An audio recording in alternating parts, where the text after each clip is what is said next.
Hello, Mure Zimbabwe, Makade, welcome to Zim Reality ITV. My name is DJ Spark Zimbabwe. Tulipa chiviti chatoke grenya zakasiyana zinenge zichitika patinotsvaga information yakasiyana inenge ichitika Mateo mana ose enyika yeZimbabwe.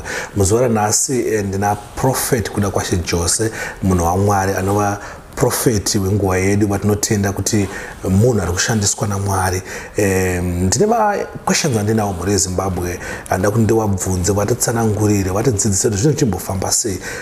Madays apfuura ese andachivisita kuchurch kuVictorious Family International Church ndichiona zvanichitika ikoko ende mamwe videos ndachimaposta pana paZim Reality ITV wana mamine questions akasiyana ezvanga zvichitika. Saka nhasi ndinawo kuti vatsanangure kuti zvinenge zvichimbofamba sei, tisaite zvekunzwa kana kuzotaura nepasipo patinzwe ivo vachitaura. Saka asadawanza zvangu kutaura ngati wakokotedza muchirongwa tichingoti makadizvenyu munhu waMwari. Ewe munhu waMwari makadizvenyu. Aiwa isu tinofara. Tinofara ni mabasa. Mabasa edu kungodaro ndimi mabasa edu dati mutsananguro muri yeZimbabwe zvinenge zvichitika. That's wonderful. Notenda Mwari. Aiwa tinotenda. Munhu waMwari ngene ndinangwende panyaya yangu. Straight to the point. Munhu waMwari ndine nguva yakati kurei ndichiuya kuchurch. Ndichiona zviri kuitika kuchurch. Pane inonzi Deepsleep. All right. Nasa soda nditaure zvekumashure ainoti akamboita mamwe videos asana pachinge paita mamwe new viewers vada kuzoziva kuti munhu waMwari vakatanga sei, vakambogara mugomo for 3 years, vakanamatira namukoma tendaindoro wanga wakusaona.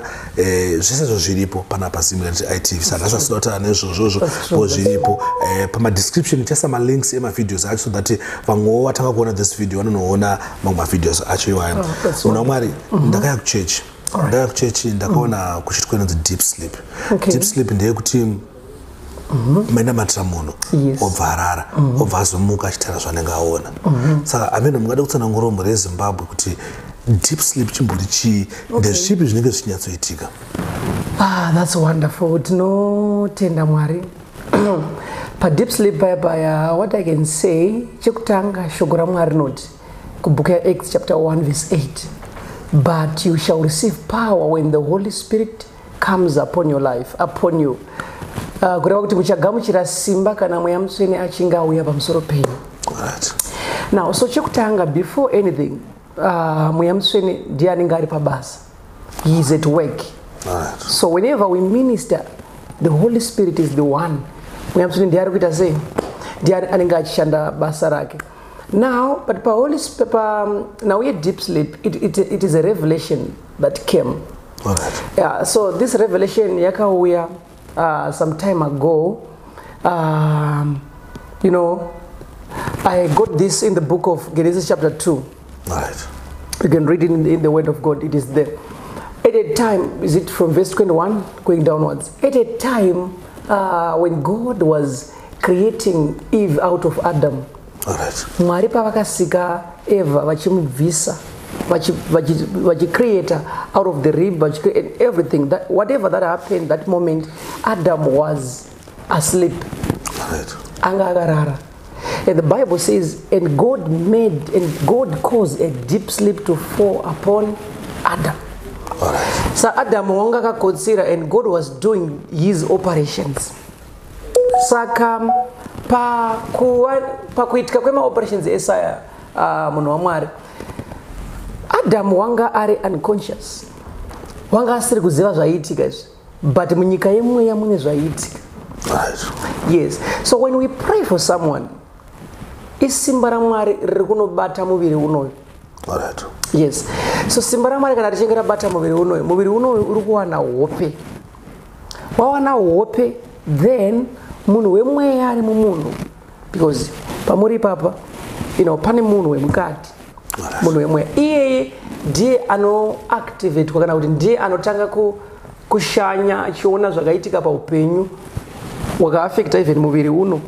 So that spirit man can travel different places uchiona zvakaitika. So that's why we can pray for someone oona zvakaitika kana kuti oona zvichazoitika kana kuti oona munhu akamubira kana kuti oona munhu akamuroya, munhu akanobata, anything chaanenge daungona I can see.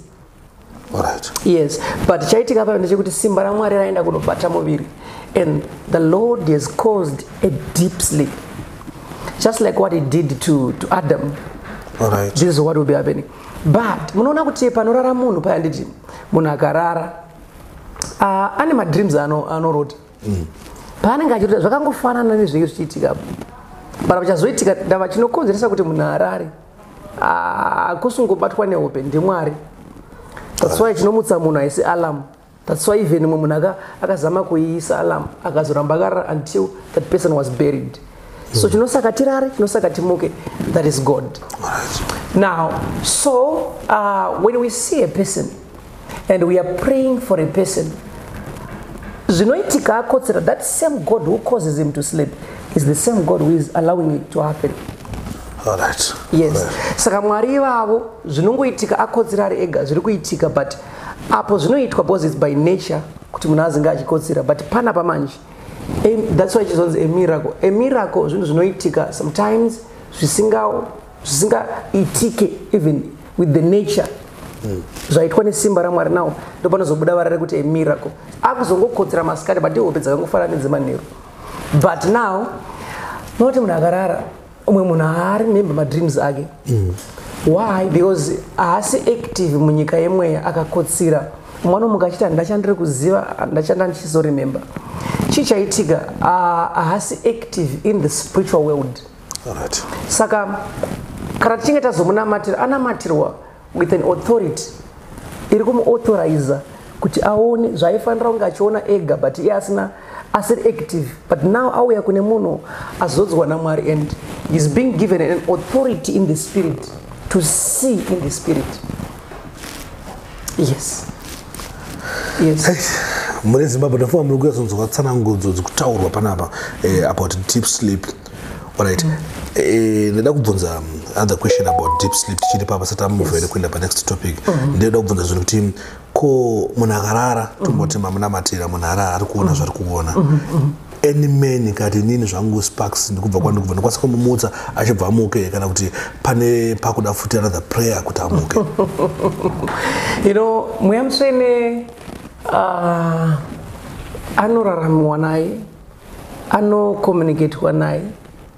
Holy Spirit can communicate. Holy Spirit can, you know, he is very friendly. Right. Now,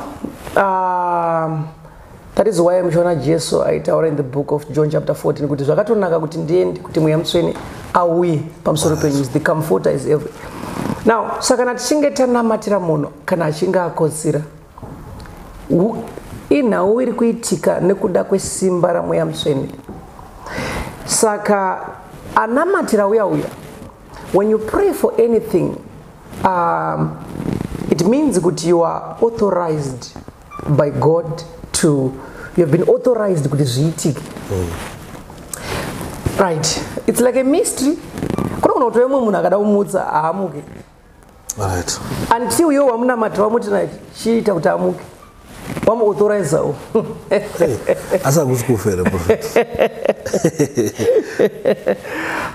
That is the power of God. Don't saka richizonzi simba raMwari.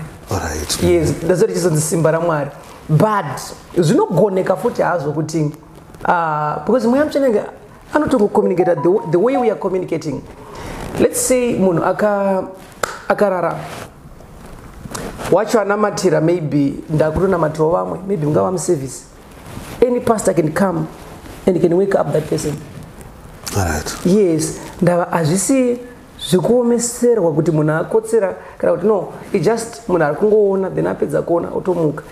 Anyone can wake that person up, but it depends nekuti environment yacho zvinhu zvemweya is too complicated. It's too complicated. Yes. I think mayatsopatsana zvodanzwisisa because mubvunzo yekuti wangandinawo kuti chichimboitika about deep sleep vanhu vari kurara. Nditone munhu ari close kwandiri akati that deep sleep zvokuti ndakasvika pangomubvunza kuti chichachimboyatsoitika kuda kuyatsonzwisisa unenge kuti iwe yotanga kusaka kuti tiwe hey makwesheni aka chingonoona prophet. Okay. Ukuti wanzira makwesheni. ndaenda kutry kunzwisisa.